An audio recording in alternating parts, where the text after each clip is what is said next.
好，英文呈分要考啦，咁咧今日最後拍一條片提一提大家閱讀理解嘅部分，大家都話冇得溫啊嘛，我就溫俾大家睇，千祈唔好掉以輕心。無論喺得分嘅方面定係唔好扣分嘅方面，我提一提大家喺最後記咗入腦，考試嘅時候搬翻出嚟，你就可以唔好俾老師扣分而攞足晒啲分啦。好啦，呢度有3個重點：第一，一模一樣字，答案喺附近；第二，長答我哋要由動詞後面嗰個字開始抄起；第三，MC 有讀，即係選擇題，選擇題有讀，數字有復。嗱，呢3樣嘢我好快咁講咗，你未必明白。依家我就講俾大家知，令到大家咧用得翻出嚟。第一件事，一模一樣字，答案喺附近。我哋例如第一條，我哋睇睇個 screen 啦。What is a dude？ 好啦，唔識啊呢個字，所以我放棄。鬥霸琴嚟，攞到分嘅嘢做咩唔攞啊 ？RICKSHAW 成篇文唔係好多呢個字，再加埋呢一條係第一條啊各位。第一條嘅時候，我哋梗係盡量睇翻第一段或者頭段嗰度揾啦。一開播已經俾你見到呢個字，所以個答案一模一樣字，答案就喺附近噶啦。附近即係咩啊？見唔見到紅色圈住？依家我再圈多次俾你睇，有個括弧。括弧係用嚟補充資料，好大機會係呢個答案。等陣先，但係我哋記得睇嘢係睇全句。佢話 You may think that 呢樣嘢叫括弧 vehicles pulled by a person are just for tourists， 淨係俾遊客㗎。但係人哋問呢嚿嘢係咩嚟㗎喎？淨係俾遊客？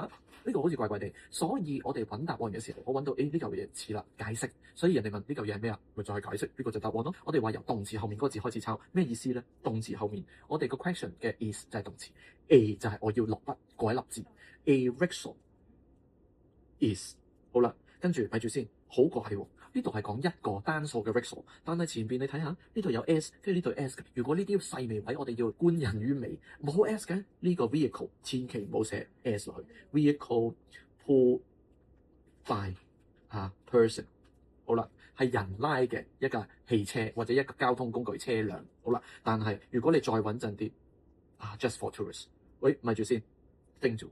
你再諗清楚嗱，因為我哋成句睇嘛，佢話有啲人覺得淨係俾旅客嘅，等陣先人哋問呢嚿嘢係乜，有啲人覺得淨係俾旅客，呢個係咪解釋緊呢嚿嘢乜？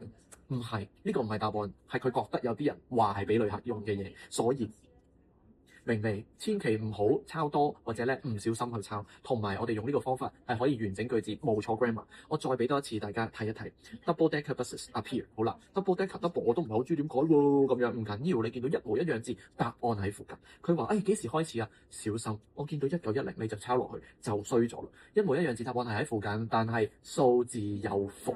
咩意思？人哋話1910年嗰啲巴士係有出現喺香港，但係唔係講緊雙層巴士嘅事，所以我哋要將個眼光擴闊。我話明喺附近嘅時候，唔該你睇清楚，我呢句嘢其實係一路延展去到最尾嘅。佢話 There were only single deckers before 1949，所以講緊1949年之前係得單層。人哋依家問雙層嗰啲巴士，咁所以我抄1910係會死，我係要抄係咪 before 1949？唔係，人哋問你係幾時出現呢個字嚇，出現嘅意思，所以我哋要答嘅時候要小心，動詞後面開始抄 double decker buses。好啦，我識抄啦但係注意時識，因為呢度人哋個 tense 係用跌嘅時候，我哋就要小心寫翻 appeared。OK， 幾時出現啊？人哋話 before 1949就係單層啊嘛，所以佢咪寫翻 in 1949就係你嘅答案啦。好啦，長答我哋抄得好靚，唔會俾人扣分，跟住。AT 題一模一樣字，答案喺附近。你見唔見到 AT？ 因為咧揾詞語英文咧相對難少少，所以老師咧俾你嘅 guideline 就係，喂，你揾到 type of， 其實你都會揾到答案㗎。你見唔見到 type of 喺邊啊？好啦，一路抄揾到啦。type of 乜嘢啊？transport TRANSPORT 就係咁簡單。再嚟多次 have such a long， 無啦啦咩有好長咩啊咁樣？等陣先，我頭先喺文章度見過嘅喎 have a long 冇個 such 字啫，都一模一樣字啦。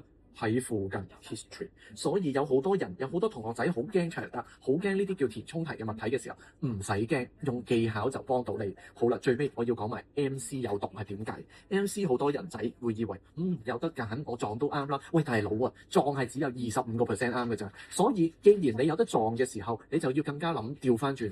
老師出呢條題目，其實你係有75% 係會錯。點解我要俾你揀啫？梗係俾一啲好混亂啊，或者好容易混淆嘅嘢你揀一個啱嘅，先係佢老師考核嘅嘢。所以我哋即刻嚟一個例子。Berry 係一隻咩嚟嘅咧？好啦，揾到啦 ，Berry 第一次出現咧喺呢度。一模一樣字，答案喺附近。你揀個 cat 錯咗，點解啊？好啦，你睇清楚啲。Do you think your cat chased Berry？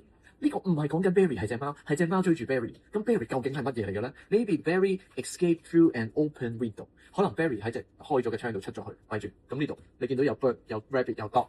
常理估一估邊樣出去喺窗度出去唔會死啊？常理都知佢係雀仔。dog 太肥啦，呃唔過。rabbit 佢 rabbit 點會彈下彈？窗啊跳出嚟耶咁啊？唔係啦，你睇多次，你睇下後面點解我要證明呢個 berry 係一隻 bird 咧？你睇下佢係有一個特別之處。佢係食種子，所以我哋 MC 選擇題嘅時候，千祈唔好單憑嗰隻字就揾側邊嘅嘢，會死嘅。咁我哋揾啲證據就證明自己冇俾人跣親。再示範多一次俾你睇。Mrs. 做緊咩啊？當 Barry disappear 嘅時候，好啦 ，Barry 失蹤，我見到啊，呢度有兩個字都係解失蹤㗎，我識字㗎。disappear 同埋 missing 都係，揾側邊先。making cookies 煮嘢食。cooking 煮嘢食。yeah 答案 making lunch 又試多次。真人真事，前兩日我同同學温書，咁樣就錯咗2條啦。點解啊？因為佢個腦淨係會揾到，好急啊！我揾到個字答案喺附近，但係要注意，我哋要睇多啲啲。MC 係有毒嘅，毒在咩啊？你有冇睇清楚佢煮咩先？人哋講清楚話煮曲奇餅，曲奇餅係 lunch 嚟咩？有冇講過？冇講過，呢個字冇講過，唔可以講係答案嚟嘅。但係如果 cookie 大家都理解佢係一啲零食。即係唔係真係一個正餐，所以答案係 B 就合理好多。以上3個重點請各位同學仔好好咁記住，然之後喺考試輸出用翻喺你嘅閱讀理解度，咁你就可以得分之餘唔好俾老師扣埋啲無謂分，2樣嘢都搞得掂，你就好成績㗎啦。請如果覺得幫到你嘅話，喺下面撳一撳 like 或者心心係啦，幫我將條片更加廣傳開去啦。然後祝大家呈分試閱讀理解條條啱晒，攞足分翻嚟，再話俾我知我嘅技巧幫到你啦。好，下條片再見。